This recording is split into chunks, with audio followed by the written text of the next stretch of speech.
What is going on, guys? Welcome back to 100% Chelsea and welcome to another transfer show. It is back to being daily because there is stuff going on, which means I'm here to give you the lowdown today. Obviously, you'll have Lawrence tomorrow, Lewis, everyone's doing their bit over the transfer window. But now that Maurizio Sarri has finally signed for Chelsea as a manager, the team have obviously headed out to Perth. Gianfranco Zola has obviously joined him as his assistant manager.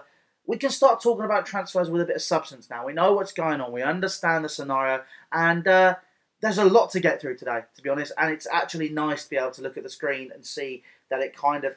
I would have to scroll. I've made it a bit smaller, but I would have had to scroll, basically. There's lots to talk about. Obviously, we're talking Hazard. We're going to be talking Willian. We're going to be talking Golovin, Pjanic. And we're going to be talking our...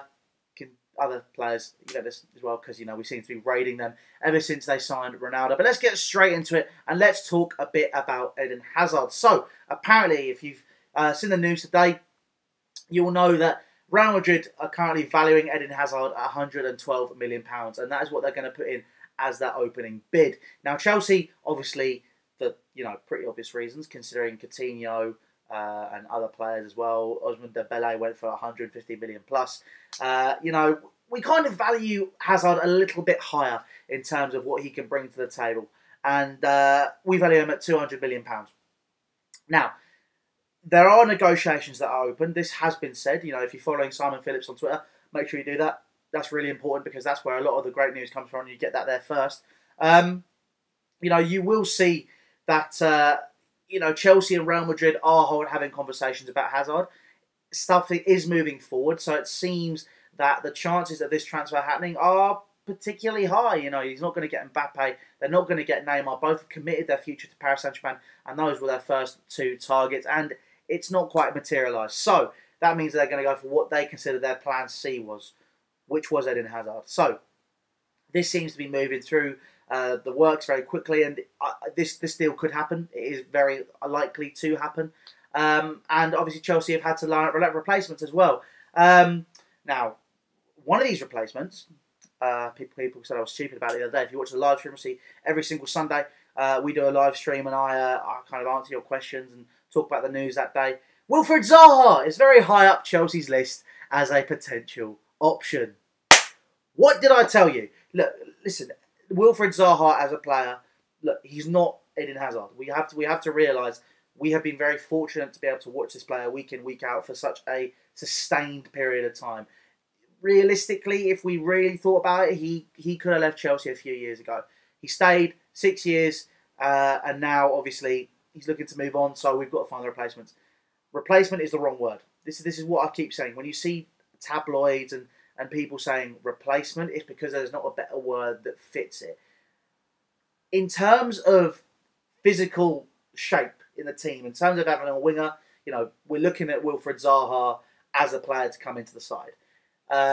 In terms of what he can potentially bring, in comparison to Hazard, completely different levels. We're not going to find a player of Hazard's stature again for £32 million. That's just simply not going to happen. Obviously, if you looked at the transfer window at the beginning basically, if you looked at June, when Wilfried Zaha was being heavily linked with a move away from Crystal Palace, you would see that Roy Hodgson and Steve Parish valued him at around £70 million. Now, realistically, I think if we're selling Hazard on for a larger fee, that is a bargain. In the grand scheme of things, obviously, it's a big fee, but we have to realise that is what 50 million quid was a few years ago. About £57 million is basically the new £30 million. So everything's kind of changing. You've got a whole new landscape being formed after the Neymar transfer, and the player transfers are becoming a lot more lucrative. So it's a case of we have to really consider our options. Zaha is high up the list. There are other players that are on there as well. I haven't managed to see who they are, but there's going to be a few. We're probably going to be rating Juventus, as I've seen in the... Well, basically, we're going to be talking about other players later. We'll probably go back there and find another player. But look, Zaha is high up on the list. But if we do sign Wilfried Zaha as to replace Hazard, we are going to also have to find another replacement. Because apparently Willian is pretty close to going to Barcelona. That's what I understand anyway from what I've read. But Chelsea are holding on very tightly. The player himself is keen on a move. £60 million. Yeah, I'd take that every day of the week. But the reason Chelsea are holding on is because Jose Mourinho has apparently reignited his interest in Willian. So if Willian signs for the club, signs for Manchester United, Chelsea are interested in trying to see if they can get Anthony Martial in a part exchange for the deal. And obviously he'd come to Chelsea and they'd get Willian. Early 20s, 30-year-old player. You've got progress and potential in Martial. Willian, you know, he's at his peak. He's done what he's done for us. And he's been fairly superb in terms of what he's needed to do. But, you know, it's a case of cash in. You know, I think if some people are that interested in him, then we should really consider our options. And he seems like a player who could be on his way out of the door. But, you know, if that's the case, again, we're going to have to find another player to replace him in that position. Obviously, Maurizio Sarri is very keen on a 4-3-3 system and uses his wingers to his wingers are the key part of his system. That is how he operates. So we're going to need good quality players in those positions. Zaha, I think, will be a good addition, but there could be other players out there worth talking about as well. We'll have to find out. But in other news, in terms of other players going out of Chelsea, apparently Jeremy Boga has completed his move to Sassuolo in the Serie A. Obviously, you know, he was at Birmingham on loan last year. He didn't quite make it. We thought when he was playing for us towards the back end of the season, we won the league, and he was in and around the squad. He seemed to have a very good effect on the squad. He seemed to fit in very well, was a very good player, and looked like he had potential. However, it just didn't seem to materialise. So now he's headed out to Sassuolo. But in terms of what he's doing and what we've done with this deal, when we're saying he didn't quite fit in with the squad now, I think Chelsea believe that he will in the future because they have inserted a buyback clause into his contract, clearly stating their intentions. Either that or they just don't want to make the same mistake they made a few years ago with De Bruyne, Salah, Lukaku, keep going on, potentially Ruben Loftus-Cheek this window as well. You know, we've got a lot of players in and around the squad we've had in the past as well, which were very good quality. However, we just didn't see it and it came at a cost. So the buyback clause has been inserted. He's the second player I know of at Chelsea where that has happened. Obviously, Nathan Ake in the last summer transfer window was another player who we released we sold to Bournemouth and obviously replaced that buyback clause in his contract. A player which I would think would work quite well at Chelsea under Sarri. But yeah, I mean, leave your thoughts on Jeremy Boga. What do you think about that? Do you think he could ever come back into the squad? But we'll move on to our next story now. Obviously, we were talking about this earlier. I was talking about raiding Juventus. The deal for Golovin has seemed to have gone quite quiet recently. Apparently Chelsea and CSKA Moscow were in talks, and very advanced talks, regarding the player a few days ago. But now, apparently, Barcelona are swooping in. They're considering their options. There could be more going on. You know, it seems like there's a lot more politics going on around that transfer than is completely necessary and worthwhile. Which is why Chelsea have ignited their interest in Miralem Pjanic. Now, obviously, we were speaking about this a few days ago. Lawrence spoke about it as well. You know, everyone's seen it in the papers, but it hasn't seemed very realistic. Now, this seems to be picking up pace, and this is according to Badula. So, according to Badula, Chelsea are the front runners for Miralem Pjanic. Now, obviously, Sarri came out yesterday and the day before as well, and has been speaking to Roman, and he wants to get another central midfielder. He wants to rebuild that team, and he feels Miralem Pjanic is a player which would be fitting. Now, he would be. The price tag, however, is going to be astronomical. I haven't seen what the price tag is yet. Obviously, it's very, very, very primitive negotiations at the minute. You know, we're in the first phase.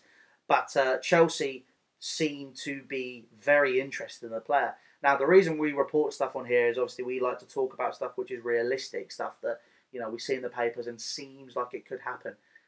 I wasn't completely sure about this, but that's when I read a bit more into it. The more you read into it, the more you see that this could happen. So Miralem Pjanic's agent is the same man who brought Maurizio Sarri to Chelsea. So there's already a functioning relationship between the club and the player's agent.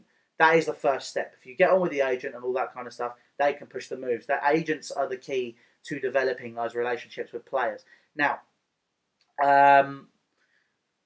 Sarri was obviously in a very, very tight situation, and this guy got him out. So the answer to the next question is to ask, can this guy get Pjanic off of Juventus?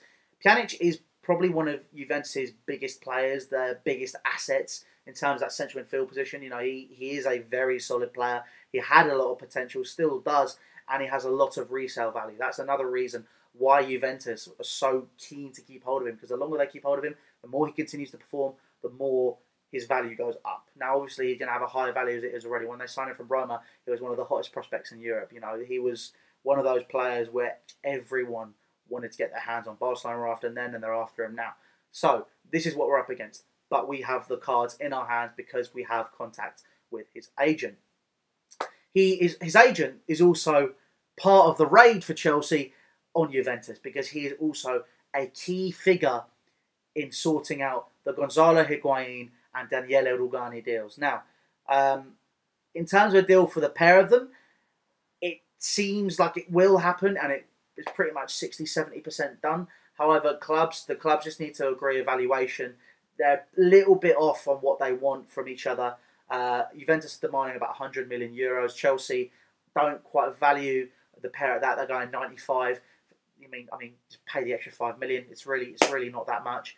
But a deal for Daniele Rugani seems pretty much done. He's agreed personal terms. There's a £45 million fee that's been agreed between the clubs, and that's it. You know, there's the two major components done. It's just the necessities and the minute details that need to be organised between the clubs now.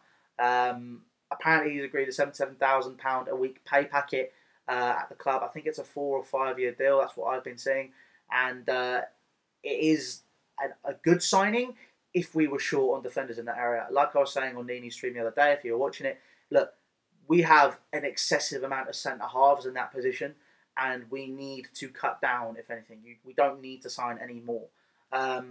He's a very similar player to Christensen as well, and I don't feel it's exactly necessary to sign him when we've got a player of Christensen's calibre already available. We've got Rudiger, we've got Cahill, which Saudi has already said he wants to keep hold of. We've got David Luiz, we've got Ethan Ampadu if you really want to throw him in there. You know, we've got 5 or 6 centre halves already. We don't need to sign another one, and this is where the issue lies. Now, I feel if we're going to make the signing, you're going to have to get 2 out, because we're playing with 2 centre halves. We're not playing with 3 anymore. If we're playing with 3, 5 or 6 is the right amount. We now have too many. So if we're going to change the system, we need to use the right players and the right solid group to get it done. Also, if we're spending, you're going to need to see outgoings. Now, I think the outgoings will probably be from that position, potentially from other positions as well. We've obviously seen Kennedy's already gone out on loan, so that's a minute amount in terms of how much we've got from that. Obviously, Newcastle paid a loan fee. They also pay for some of his wages. We have to get rid of players if we want to sign more. It's just FFP regulations. That's the problem. Obviously, it balances out against what Chelsea's outgoings were or incomings were last season. And, you know, in the grand scheme of things, you know, we're trying to be self-sufficient, and that is why we're tightening the purse strings. So there's clearly going to be some outgoings this transfer window if it's going to happen. Obviously, we've got players that are already on last years of their contracts. Cahill, David Luiz, Fabregas, Pedro, Giroud are just 5 amongst them, which probably still have a little bit of sell-on value. And Pedro, for example, you'd want him as part of the squad. However, you know, if we can bring in a youth player in that position, you know, you've got the likes of Callum Hudson-Odoi that could potentially go into that role, and we sign some other players. Obviously, we're talking of signing Zaha as well, and Anthony Martial as part of the Willian deal. You know, we would be balancing it out, and it would be fine. But, you know, it's a case of we have to really consider our position and whether this signing would be worthwhile with Daniele Rugani. Higuain, obviously, is probably going to happen. We need to sign a centre forward. Saudi has been very, very, very consistent in his talk about wanting to sign Gonzalo Higuain. Obviously, they had a fantastic season together. Gonzalo Higuain scored 38 in his first season under Saudi at Napoli before he went on and moved to Juventus. But yeah, I mean, it's going to be interesting to see how all of this stuff develops. Obviously, Golovin is potentially still on the cards as well, even though it's gone a bit quiet. So, I mean, if Pjanic deal falls through, that still seems very likely to happen. But guys, listen, Leave all your thoughts down in the comments section below. Make sure you come back tomorrow for some more transfer news. Lawrence will be dishing it out to you guys tomorrow. But other than that, guys, take care. Make sure you subscribe to 100% Chelsea. Hit that like button. It really, really helps us out, as does your subscription. It's fantastic to see so many more people have subscribed to us recently, and we really, really appreciate the support. But guys, listen, I've been Louis from 100% Chelsea. Like, comment, share, and subscribe, and we'll see you very, very soon.